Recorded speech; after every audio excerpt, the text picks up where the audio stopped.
This man was a fearless leader, a controversial figure, but a brilliant strategist. And here's the story of General George S. Patton and why his legacy still matters. George Patton was a larger than life figure in military history, and he is one of the most celebrated but also controversial generals of World War II. He's known for his aggressive tactics, his colorful personality, and a deep commitment to winning at all costs. Patton became a symbol of American military might during the war, but his legacy is not without its complexities. His leadership style, his outspoken nature, his volatile personality, it made him both a hero to many and really a subject of criticism too.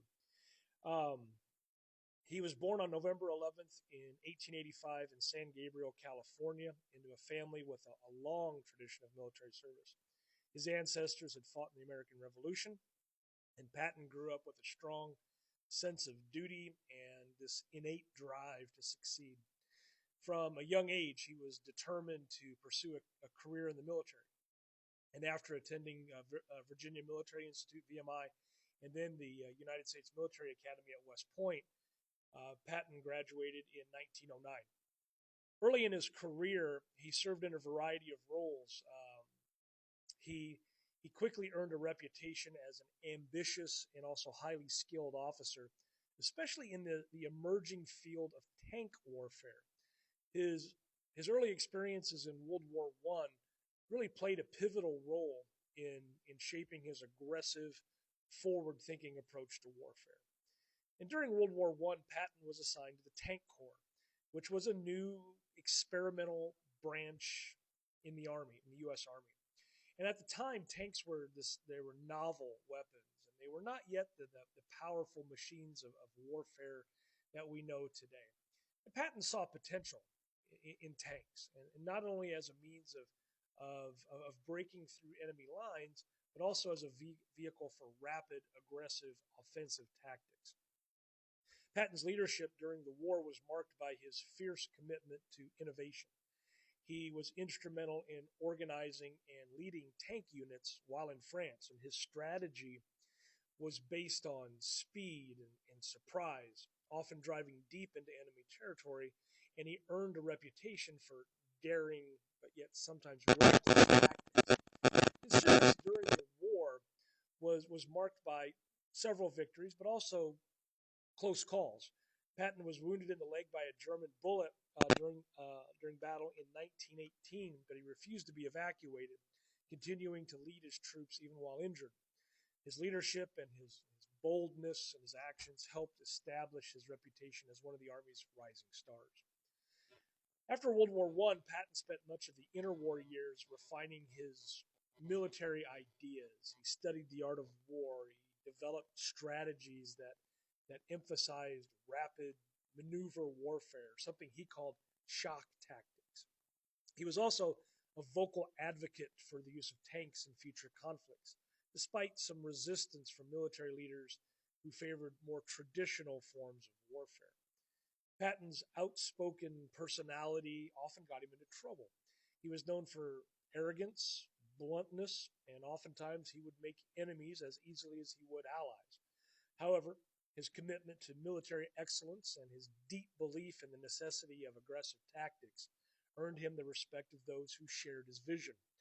He also made a name for himself as a master strategist, particularly during his time while he was stationed in California, where he developed and tested new forms of tank warfare.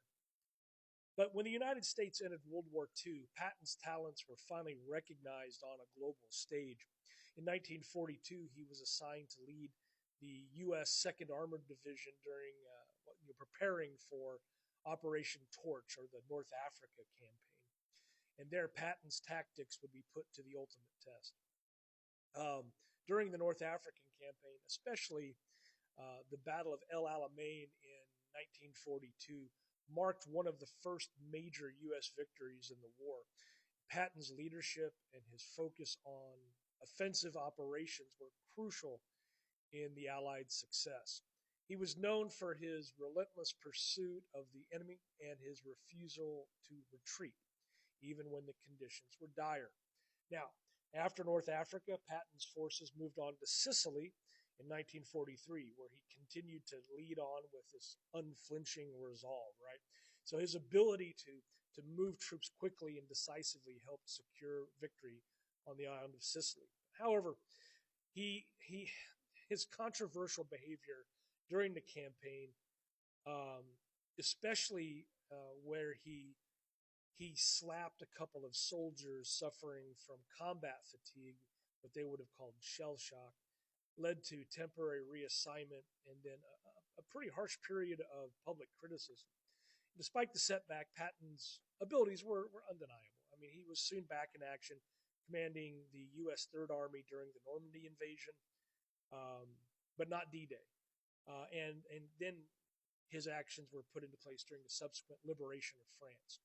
Patton's leadership, though, during the Battle of the Bulge and his rapid advance through France earned him the nickname Old Blood and Guts.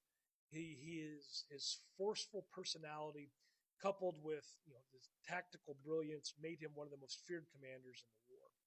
Patton's aggressive strategy in the European theater was centered around just this idea of rapid advances, cutting through enemy lines with a speed that often caught the Germans off guard.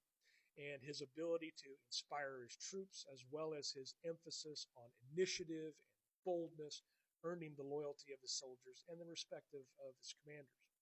Now, while Patton's military achievements were undeniable, his personality and behavior often made him quite polarizing. He had his blunt language, his overconfidence, and his willingness to publicly criticize his superiors earned him a reputation as a loose cannon. In particular, his handling of soldiers, like in the Sicily campaign, with the slapping incident. It almost ended his military career, and a lot of historians still debate whether affected his overall legacy. Patton also had some controversial views on war and politics. He was outspoken in his admiration for Germany's military prowess and was considered by some to be sympathetic to the Germans, although his views on race and his political opinions were complex and you could even say at times contradictory. His comments after the war about potentially leading a campaign against the Soviet Union with the Germans in Europe added to his controversial post-war reputation. Despite these issues, Patton's bravery, his strategic mind, and a sheer determination made him one of the most successful and influential generals in the U.S. and in World War II and in military history. He was a complex figure. That's an easy way to put it. He was both admired and criticized, and he left an indelible mark on the outcome of World War II. On December 21st of 1945, just months after the war came to an end, Patton tragically died following a car accident in Germany. He suffered injuries when the car he was traveling in collided with another vehicle.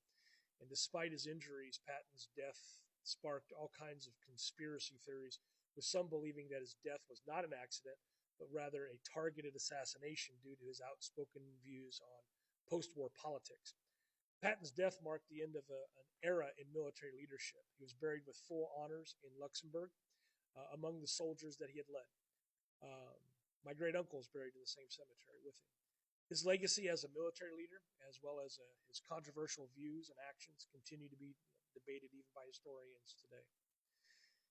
His legacy is one of brilliance in battle, but also some moral ambiguity. On one hand, he was a military genius. His aggressive tactics and rapid victories helped him turn the tide of World War II.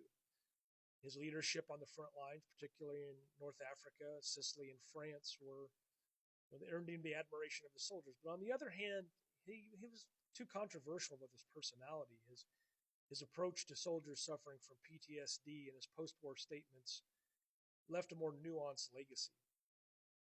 Why does he matter? Well, he matters because he remains one of the most dynamic and controversial figures in U.S. military history. His personal and his political views, his aggressive leadership style, his treatment of soldiers raise important questions about the moral responsibilities of leadership. His legacy is as complex as the war he fought in, and understanding it helps us reflect on the nature of leadership, sacrifice, and moral responsibility. Like, follow, comment for more, and I'll keep making more of these. Thanks for watching.